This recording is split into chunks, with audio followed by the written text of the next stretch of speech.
Let's say I have a manager who always seems to just go around me to my own employees, and I don't like it. What can I do to stop it? So your manager gives direction to your employees, and that confounds the whole thing? And they're not listening to me. Right, right. Well, okay, so the first thing you want to do is you want to not air it in front of your employees. You don't want to go to your employees and say, don't listen to her when she comes by. That's a bad idea. What you want to do instead is go to your manager one-on-one privately, and you want to say, starting with a very specific incident, hey, last Tuesday, I told Fred to do A, B, and C. You had already told him to do X, Y, and Z. Fred came back to me confused. See if you can lead from that conversation into a more general conversation with your manager about who gives direction to your employees. I'm already feeling a bit uncomfortable, though. I mean, this could be an awkward conversation considering this is my manager and he or she has a potential to fire me. Well, you're right, the potential to fire you and also the responsibility for deciding how things work. And that's why what you want to do is you want to start with a specific example and get to a conversation about how things are supposed to work. It's up to them to work with you on what the plan is. What you want to make sure is that you're having a conversation about how things should be going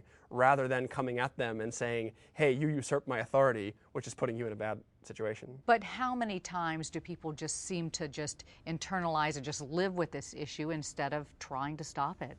Well, you can certainly choose to ignore it, and actually if it's only happened once, sometimes the best thing is to let it go by. But once you see a pattern, if you don't respond to the pattern and the pattern keeps going, what's going to happen, it's going to get harder and harder to fix. So I would say it's better to deal with it once you know it's a common thing. In summary? So in summary, what you want to do is be unified to your employees, take your manager aside, start with a very specific conversation about one incident, and try to broaden that to a conversation about who gives direction without getting too assertive and saying, stop usurping my authority.